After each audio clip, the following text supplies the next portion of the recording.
Hey, I'm Michael Hoff with Digital Theologian, and you may be wondering who chose the books that ended up in the Bible. Well, I had the opportunity to sit down with New Testament professor and dean of Ashland Theological Seminary, Dr. John Byron, not that long ago, and that was one of the things that we talked about. We discussed the canon, the list of books that made it into the Bible. How can you trust that list? How did it come about? Who picked it? Was there ever a council that said, these are the books and these books are out? Well, those are some of the things that Dr. Byron and I discuss. If you'd like to check out the full interview, you can do that right here. But for just the section on canon and who chose the books of the Bible, I'll see you on the other side.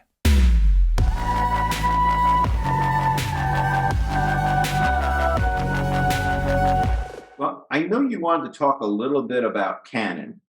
Yeah, So what I if thought you've got some time, please. I do. And actually, if it's all right with you, I'm going to share my screen Sure. because in preparation, I actually put together some slides.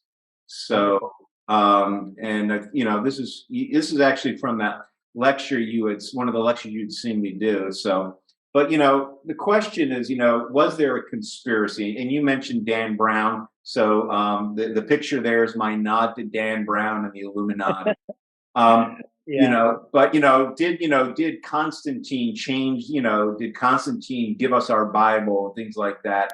And in the time we have today, Mike, just let me just say, it's hard for people to believe there actually was no council that ever imposed a canonical list on the church. Yeah. That's kind of hard for Incredible. people to swallow, but there was never an up-down vote. We wish there was. You Yeah. finally get one from the Council of Trent, specifically for the Old Testament, and this was done by the Roman Catholic Church in 1543 to 1565. It was a long, Right. it was a So, long council. But and that was it was a very long council, and it was in part to respond to the Protestant movement. Yeah. So any Protestant is automatically going to have at least some question about that list. It might be a little suspect, and it's 1500 years after the fact. So yeah. There was no council. And if there really was a formal process that was used, I mean, a real formal process, we have no traces of it. Again, that might be hard for us to take, but we're just telling you, it wasn't.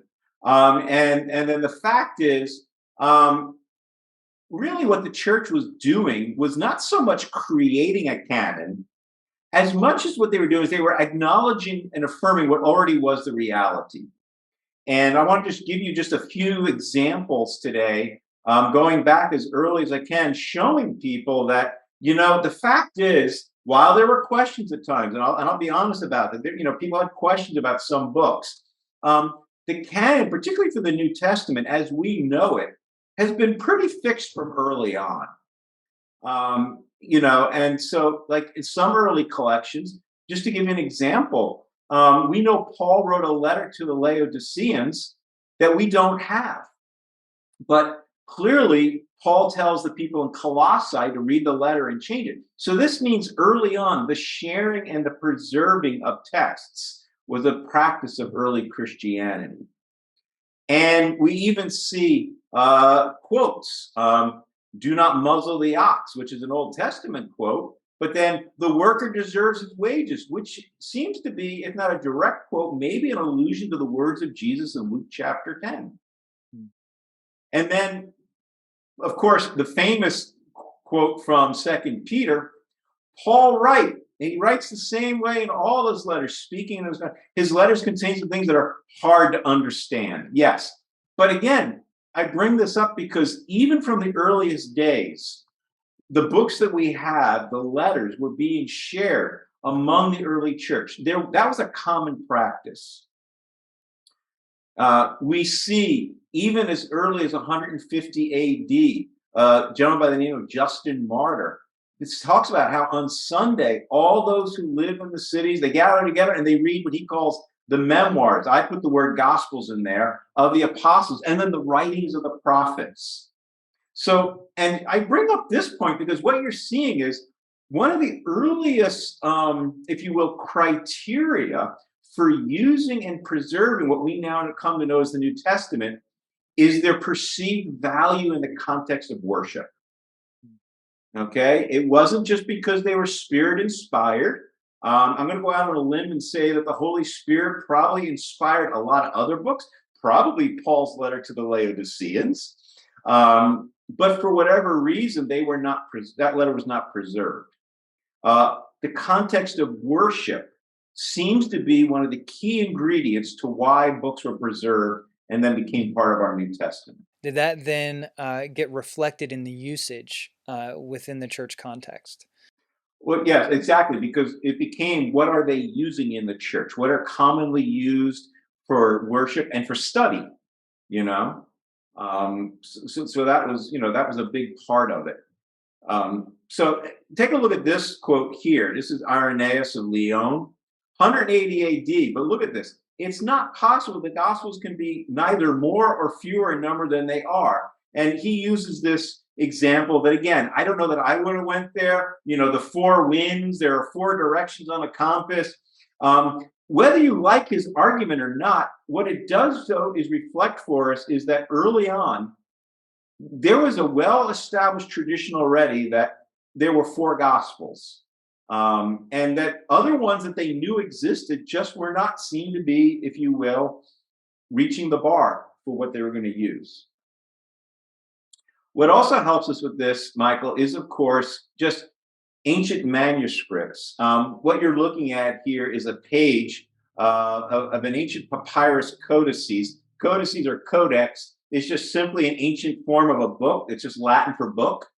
But we can actually begin what books were already being stitched together, if you will, and preserved and used. And so these are some of our earliest copies from 200 AD. They're at Dublin Castle in Dublin, Ireland, part of the Chester Beatty collection. But take a look what you got here. You've got the Gospels and Acts. There's the ones that we know. No Gospel of Thomas, none of these, Peter. And then you've got most of Paul's letters, but notice there's 7 pages missing, which means we would have been, they fell out. You can look at this picture. You can see it's been eaten by usage and time. And the book of Revelation. And so why would a group of people be saving these books unless we could say, okay, it seems these are what are being used the most common? Yeah. Eventually, what happens is Eusebius, who is our earliest church historian, he actually lists for us books that are acknowledged in general by the church. And take a look at that column there on the left. Gospels, Acts, Paul's letters. He thinks Paul wrote Hebrews. Most of us today would not. 1 John, 1 Peter. But look at this. Even he acknowledges that in these days, here we are, we're talking 300 years almost after Christ. People still, they weren't sure about James, Jude, 2 Peter. People had questions. So this would make some of us uncomfortable. But again, it's a messy process. It wasn't this up-down vote. And then what we begin to notice is we get these first lists. You got Eusebius, I just showed you. And then we get Codex Sinaiticus. This is our oldest, most complete Bible in the world. It contains all of, or most of, it contains most of what we would find in our Old Testament. And when I say most, it's because there's pages missing, not that they're left out. And all of our 27 books of the New Testament. I will just note, is a little bit of a disconcerting note for some. It also keeps included in it books that we know as the Apocrypha, as well as some others. So again, the canon itself, those books were being used actively in the church.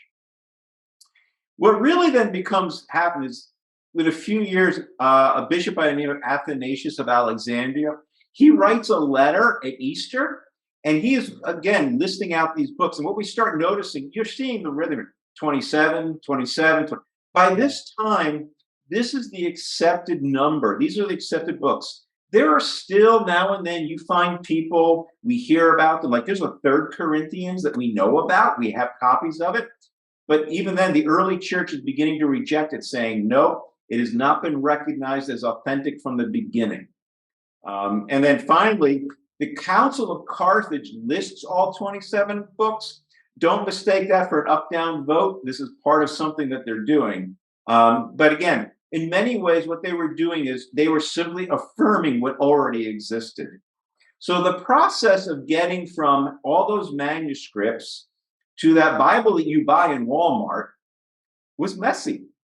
I often tell my students, the Bible is a divinely inspired book, but it's covered with human fingerprints. And the good news is God knows that, and this is the way God chose to give it to us.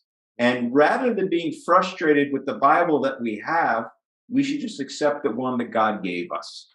Great perspective. And I think I do take some solace in the fact that that early list by Eusebius predates Nicaea. This is within the history of the church itself. I mean, it's still early. It's still I mean, the church is still working out what it means that for the Father and Son to be co-eternal and of the same essence, and is the Holy Spirit God in the same way? There's these debates are still going on, in that range where you had the list from Eusebius through Athanasius. And so the church is still working through some major theological issues at that point and trying to nail things down. And I think it's beneficial recognizing that historically now they're actually able to write and make these lists without fear of persecution. And while persecution wasn't empire wide or universal, it was typically local and sporadic.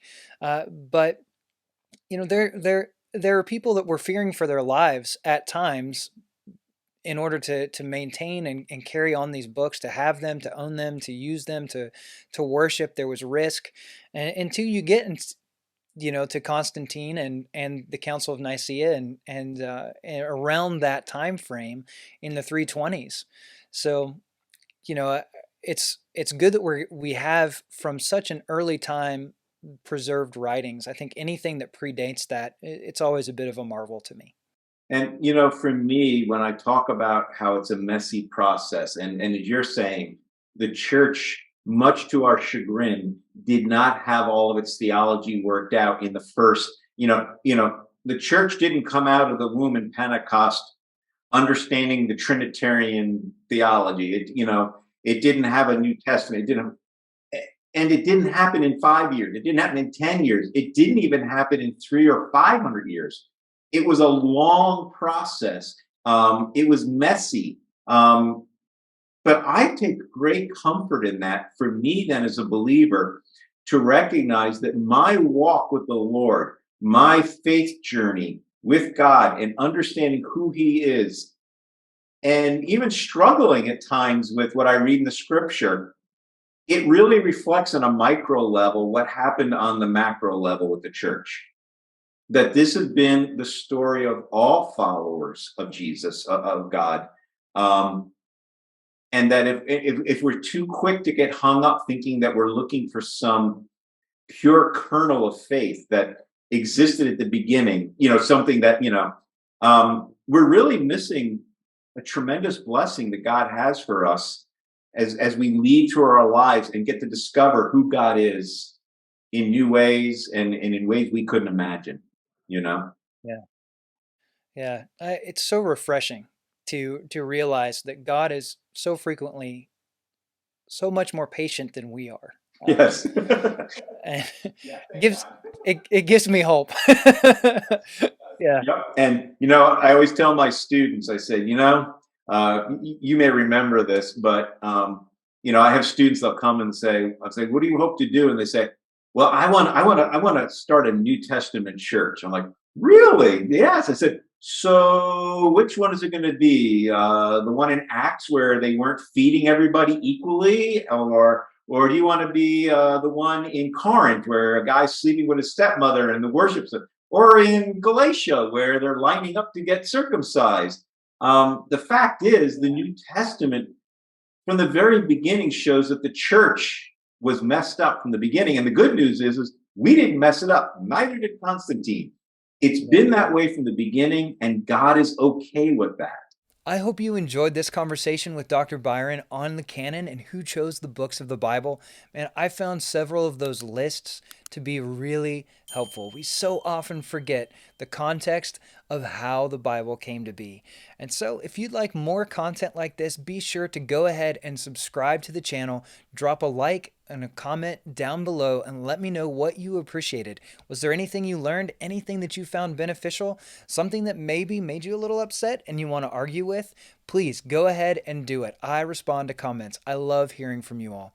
Well, thank you very much for watching this far, and may God bless you. Have an amazing day, and I'll see you in the next one.